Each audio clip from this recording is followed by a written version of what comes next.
Hi అండి, welcome back to Shruti kit Gopisetty vlogs అండి. మన ఛానల్ అయితే 1000 సబ్స్క్రైబర్స్కి దగ్గరలో ఉందండి. సో మీరు కొంచెం సపోర్ట్ చేస్తే ఖచ్చితంగా మన ఛానల్ మానిటైజేషన్కి రెడీగా ఉంటుంది అనమాట. So please support and subscribe our channel అండి.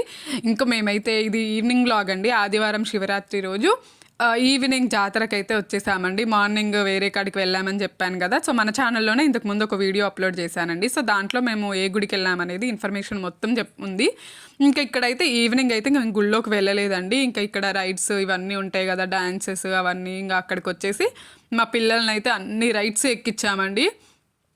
ఇప్పటి నుంచి పిల్లలని ఇలాంటి రైడింగ్స్ అన్నీ చేపిస్తూ ఉంటే అదొక సంతోషం కదండి. చిన్నపిల్లలు కదా, వాళ్ళకి అదొక హ్యాపీనెస్ అనమాట. కానీ వాళ్ళు ఈ బొమ్మదే ఎక్కి కూడా వాళ్ళు రియల్గా ట్రైన్ ఎక్కినట్టు, రియల్గా వాళ్ళు డ్రైవ్ చేసినట్టే ఫీల్ అవుతున్నారు. సో అంత ఇదిగా ఉంటారనమాట. పిల్లలకి ఏంటంటే కొంచెం ఇలాంటివి అంటే భయం పోతుందండి ఫస్ట్. ఇంకా మా పిల్లలందరూ అన్ని రైడ్స్ ఎక్కిచ్చే గ్యాప్లో నేనైతే శుభ్రంగా తినుకుంటూ పక్కకు కూర్చున్నానండి. ఏ రైడ్ కూడా ఎక్కలేదు. నాకు ఫుల్ భయం. ఎందుకంటే అసలు ఒకసారి ఎక్కే ఇంకా ఇంకోసారి ఎక్కనని చెప్పేసి దిగాను అనమాట. ఇంకా డబ్బులు ఎందుకు వేస్ట్ అని చెప్పేసి పిల్లల్ని మాత్రానికి అన్నీ ఎక్కించాను. ఇంకా డాన్సుల దగ్గరికి కూడా తీసుకెళ్ళానండి. మా పిల్లలిద్దరు డాన్సులు నచ్చలేదంట. మళ్ళీ రైడ్ కాడికే వెళ్దాం పదా అంటే మళ్ళీ రిటర్న్ తీసుకొచ్చాను. ఇంకా కావాల్సిన బొమ్మలన్నీ కొనిపించామండి పిల్లలిద్దరికి కూడా. మొత్తం అన్ని వాళ్ళకి నచ్చినవన్నీ కొనుక్కున్నారు. ఇంకా రిటర్న్ వెళ్ళే దారిలో అయితే మనకి శివరాత్రి రోజు నైట్ 11ంటికి కళ్యాణం స్టార్ట్ అవుతుందండి.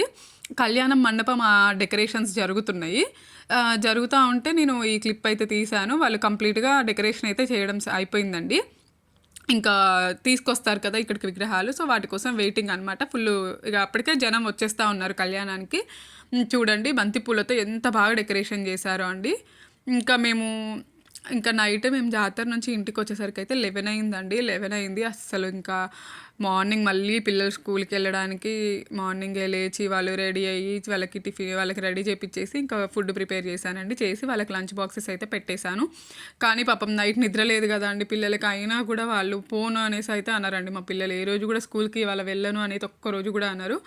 ఇంకా వాళ్ళ కోసం నేను వేడివేడిగా సాంబార్ అయితే చేశానండి. సాంబార్ చేసేసి ఇంకా వాళ్ళకైతే లంచ్ బాక్సులు ప్రిపేర్ చేశాను. ఇంకా నేనైతే మా పిల్లలిద్దరిని మా అమ్మాయికి జడ వేస్తుంటే నాకు నిన్న రబ్బర్ బ్యాండ్స్ కొన్నావు కదా అవి పెట్టవా అని చెప్పేసి ఆమె గుర్తు చేస్తుందండి. నేను ప్రిపేర్ చేస్తూ ఉంటే ఇంకా ఇలా బాక్సెస్ అయితే ప్రిపేర్ చేశానండి. సో ఇలా అయితే పెట్టాను. మా బాబుకి అయితే కొంచెం పెద్ద బాక్స్ పెడతానండి. ఎందుకంటే వాడికి కలుపుకోవడం అస్సలు రాదు, ఇబ్బంది పడతాడని చెప్పేసి ఇంకా ఇలా చేశాను. ఇంకా ఇది వచ్చేసి అయితే అదే రోజు ఈవినింగ్ వ్లాగ్ అండి. మండే మా పిల్లలు వచ్చేసరికి ఏదో ఒక స్నాక్ ఐటెం చేయాలని చెప్పేసి అలా ఇలా తిప్పలు పడైతే మంచూరియా చేద్దామని ఫిక్స్ అయ్యానండి. క్యాబేజీ క్యారెట్ తురిమి పెట్టేసుకొని అందులో కొంచెం కార్న్ఫ్లోర్ మైదా పిండి వేసి ఉప్పు కారం కొంచెం మసాలా వేసేసి అయితే మంచిగా కలిపి పెట్టేశానండి. ఇలా కలిపేసుకున్న తర్వాత అయితే ఫస్ట్ ఏంటంటే మనము ఇది తీసిన తర్వాత కొంచెం వాటర్ సపరేట్ చేసిన తర్వాతనే ఈ మెజర్మెంట్స్ అన్నీ వేయాలి. తర్వాత ఇట్లా బాల్స్ లాగా చేసేసానండి. చేసేసి మీడియం ఫ్లేమ్లో స్టవ్ మీడియంలో పెట్టుకోవాలండి. ఎందుకంటే మనం హైలో పెడితే పైన మాడిపోయింది, లోపల మెత్తగా ఉంటుందని చెప్పేసి కొంచెం మీడియంలో పెట్టాను. ఈ వీడియో నేను ఇంతకుముందు మంచూరియా ఎప్పుడైనా చేశానా అంటే అస్సలు కాదండి. నేను ఇది ఫస్ట్ టైం చేయడము. యూట్యూబ్లోనే ఒక వీడియోలో చూసి ఇలా ట్రై చేశాను. సో ఇవి గోల్డెన్ బ్రౌన్ కలర్ వచ్చిన తర్వాత తీసి పక్కకు పెట్టుకోవాలండి. తీసి పక్కకు పెట్టుకున్న తర్వాత కొంచెం ఆయిల్ అయితే నేనైతే డీప్ ఫ్రై కాబట్టి ఆయిల్ ఎక్కువ వేసాను. తర్వాత మనము ఆనియన్స్ అవి ఫ్రై చేసుకున్నప్పుడు కొంచెం ఆయిల్ కొంచెమే పట్టిద్దండి. దీనికి అంత ఆయిల్ కూడా పట్టదు. అది తెలియక డీప్ ఫ్రై అనేసరికి మొత్తం బాండీ నిండా ఆయిల్ పోసాను. ఇంకొకటి ఏంటంటే అండి, అన్నీ ఒకేసారి వేయడం వల్ల అతుక్కుపోతున్నాయి అని చెప్పేసి 2 టైమ్స్ వేసి డీప్ ఫ్రై చేశాను అనమాట. ఇంకా మనం తర్వాత ప్రాసెస్ కోసం అయితే ఆనియన్స్, గార్లిక్, కొత్తిమీర అయితే సన్నగా తరిగి పెట్టేసుకున్నాను.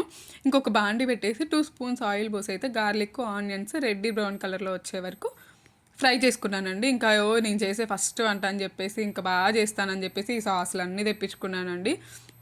ఆనియన్స్ కలర్ వచ్చిన తర్వాత టమాటా sauce, vinegar, soya sauce, chilli sauce వేసేసి కలిపేసుకున్నాను.